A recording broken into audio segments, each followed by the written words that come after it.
January 10th, 2010, north of Pakistan. In the picturesque Hunza Valley, nature is brewing a catastrophic event that will alter the lives of thousands forever. The young mountains of the Karakoram Range, home to some of the highest peaks in the world, are prone to earthquakes and landslides, and it is about to unleash a torrent of destruction unlike anything the valley had ever seen. What had started as a normal day was suddenly interrupted by a loud roar. A massive landslide on the side of the mountain is going down with fury, entombing the village of Attabad before reaching the Hunza River. In a matter of seconds, 150 houses are destroyed, and 20 people just lost their lives. Hunza River is dammed by the landslide, and parts of the Karakoram Highway, the only road connecting Gojal to the rest of Pakistan, are buried under the rocks, preventing any relief forces from easily reaching the distressed inhabitants. In the immediate aftermath of the disaster, the Pakistani Army and the National Disaster Management Authority used helicopters, the only way to reach Gojal at the time, to bring help and supplies to the victims of the landslide. The death toll could have been worse. Prior to Attabad landslide, residents of the village were evacuated, saving their lives and at the same time losing their homes, livelihood, land, and societal structures. आवाज कुछ में दिन दौर चुमे एक आवाज में जी गदान लुबान जायु किसत मावारे या तुम याते बुंदो रुचिए एक आवाज है उसे टेंट आदि में बांध बीमार का आया मैं वालों में या तुम जो छुचिया मान तभी नीलते भी खलत मकान नीलते भी खलत.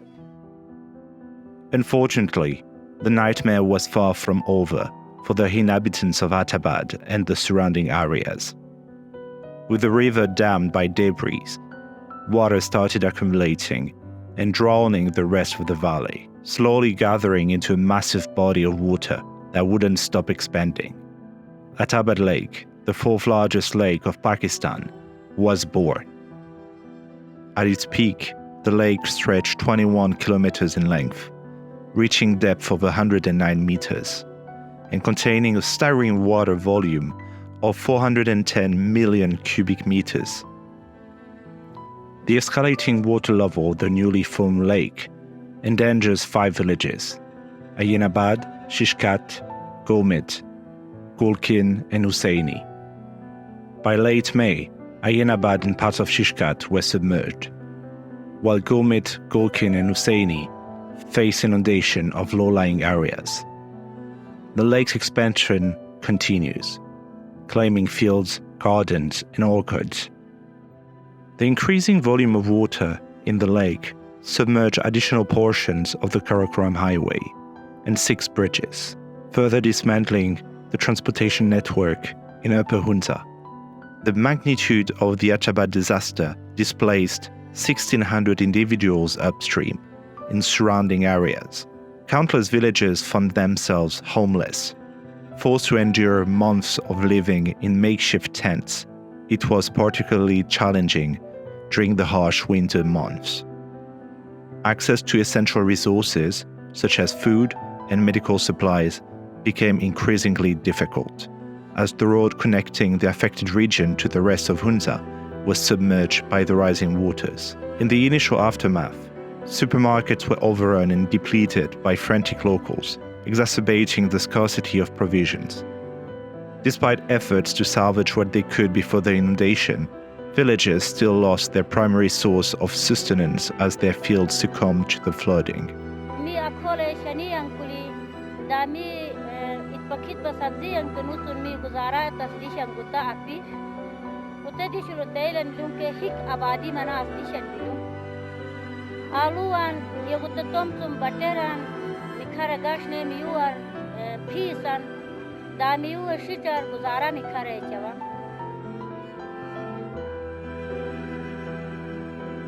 As the lake's relentless expansion inundated upstream lands, concerns quickly shifted to the looming threat of the natural dam's potential rupture.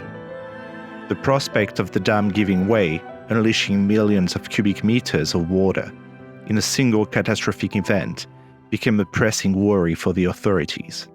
In response, they initiated the excavation of a spillway aimed at controlled release of water downstream.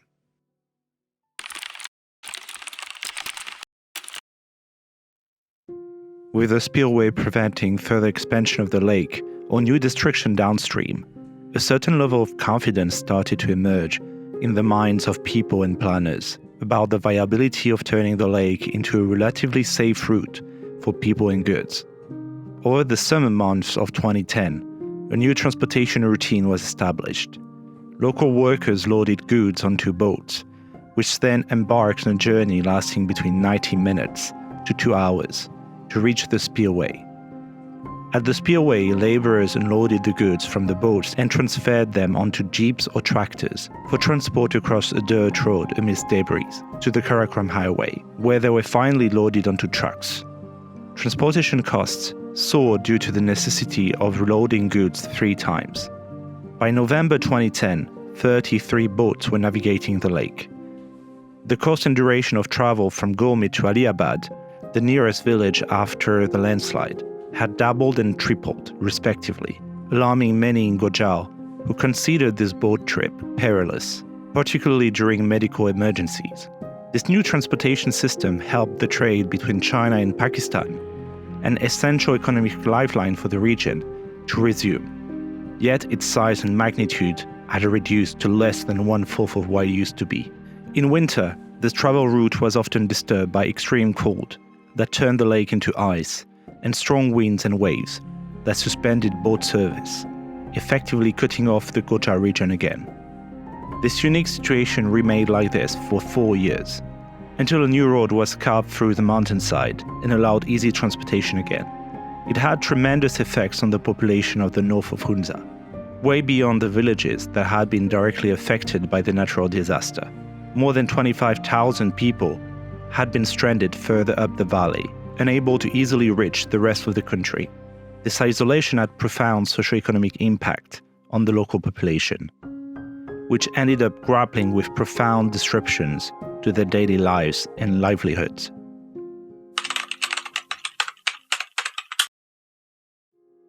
One of the most immediate and pressing issues arising from the disaster was the severe limitation it imposed on mobility. What was once a relatively straightforward journey south had become a daunting task, requiring considerable effort and resources.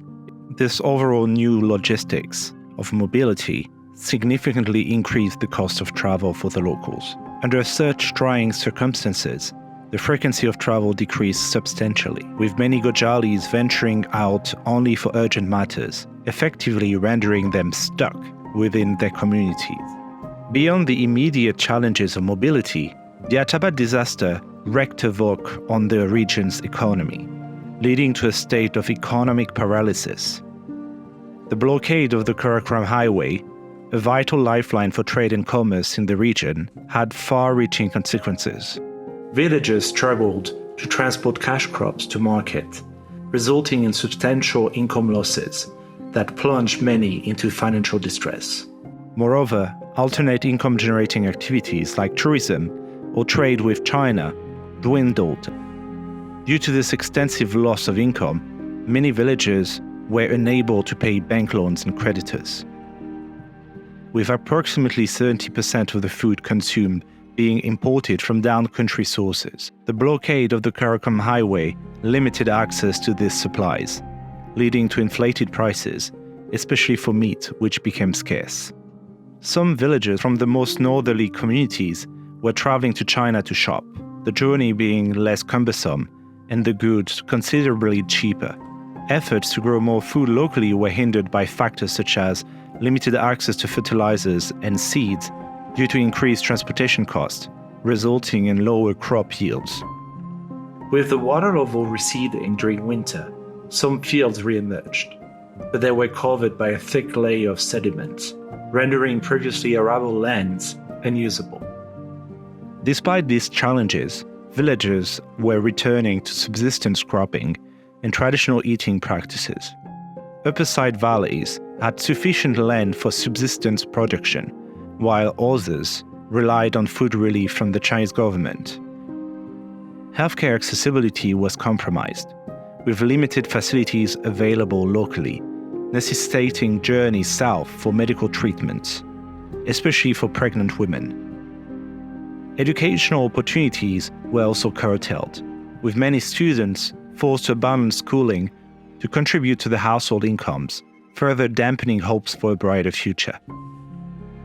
During these challenging times, a growing resentment towards the federal government was brewing, as the population was getting frustrated by the limited acknowledgement, the slow response, and the limited relief help they were receiving from the Pakistani state.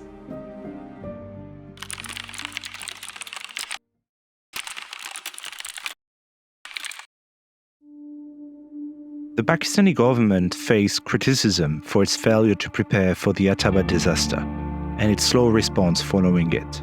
Deforestation in the region, as well as unchecked development projects and mining operations, had weakened the area, making it more vulnerable to natural disasters. The landslide itself were preceded by a series of warning signs. यहाँ पर कुछ ज़मीन slide की ज़िद में आ रहा था, तो उस वक़्त भी हमने तमाम इदारे को और गवर्नमेंट को भी हम लोगों ने इत्तला दी थी, और गवर्नमेंट के लोग यहाँ आए थे। उन्होंने विजिट करके एक हफ्ते के दौरान आप लोगों ने खुद देखा कि नीचे जो पहाड़ गिर गया है काफ़ी, और ऊपर ज़मीन में काफ़ी दरारें पड़ गए हैं, और वो हमेशा वो सरकते रहते हैं और उनमें मूवमेंट आता रहता है, और तकरीबन जितने भी वो गिराने हैं और गिराने भी तकरीबन वो मूवमेंट वो होती रहती है। और हालिया एक हफ्ते के दौरान जब हम उधर अपने गिरानों में थे, तो उस वक़्त ज़मीन के नीचे से भी आवाज़ें, मतलब साउंड से मुख्तलिफ़ किस्म के वाइब्रेशन आना शुरू। कोई नर्शियल बुट वाली में हराक तीन मनी में मैसनियस ओ मनी में शाम में हम लोग जहाँ सने के इच्छार मनी में के होले मिलती निमा में मियो का हाथ समदवाशन होलो बरे नस्मिमान Niyas umushuni dukan nisham mamalchi ne ka mu halat mai yetan mi mamar arz bila me tukon ma ke government charki mere re sawaji government besen alison hidayat mere timike.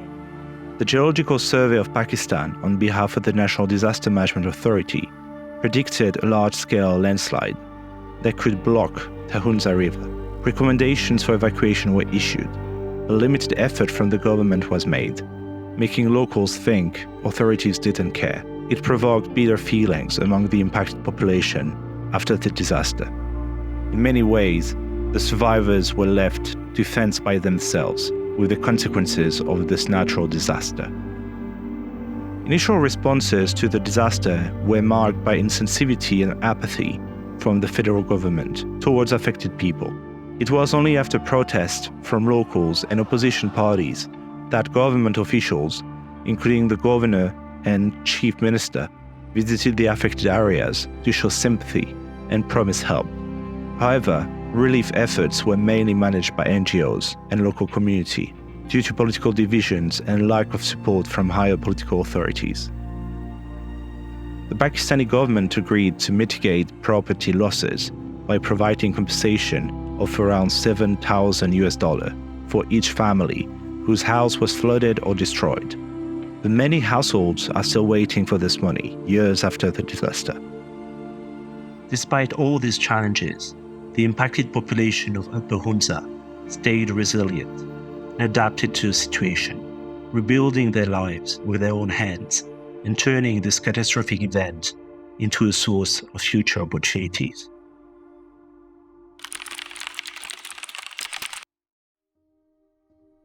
Despite its origins in tragedy and the negative impact it had on local communities, over the years, Attabad Lake has transformed from a disaster site into a thriving source of income and tourism for the region. Once the Karakoram Highway was rebuilt and the connection reestablished with the rest of the country, its stunning turquoise waters and picturesque surroundings started attracting tourists from around the world. Local entrepreneurs seized upon this opportunity, offering boat tours, water sports activities, and accommodation options along the lake's shores. Additionally, the lake's fertile waters supported the growth of a burgeoning fishing economy, providing a sustainable source of income for nearby communities. Today, Attabad Lake stands as a testament to the resilience of the Hunza Valley residents, who have turned a natural disaster into a beacon of hope and prosperity for tourism and economic development initiatives.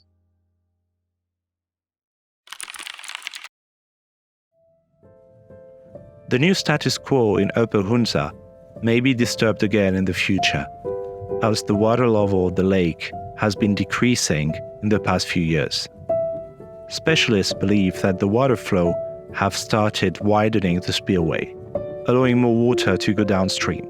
It may ultimately lead to the disappearance of the lake altogether. The uncertain future of Attabad Lake presents a looming challenge for both local communities and tourism in the region. Locals who have adapted to life alongside the lake now face the prospect of further upheaval and adjustments. In conclusion, the Attabad disaster stands as a stark reminder of nature's formidable power, surpassing the might of human ingenuity and infrastructure. Despite our advancements, we remain vulnerable to the unpredictable forces of the natural world. The catastrophic events of Attabad underscore the urgent need for proactive measures, particularly in areas prone to such disaster. As we witness the accelerating impacts of climate change and the rapid melting of glaciers, the frequency and severity of such incidents are poised to escalate in mountainous areas. It is imperative that we prioritize comprehensive strategies to prevent and prepare for such calamities. Ultimately, while the Attabad disaster highlights the fragility of human existence in the face of natural forces, it also showcases the resilience and adaptability of affected communities. It serves as a beacon of hope amidst the looming environmental upheaval, inspiring us to work towards a future where we can coexist more harmoniously with nature.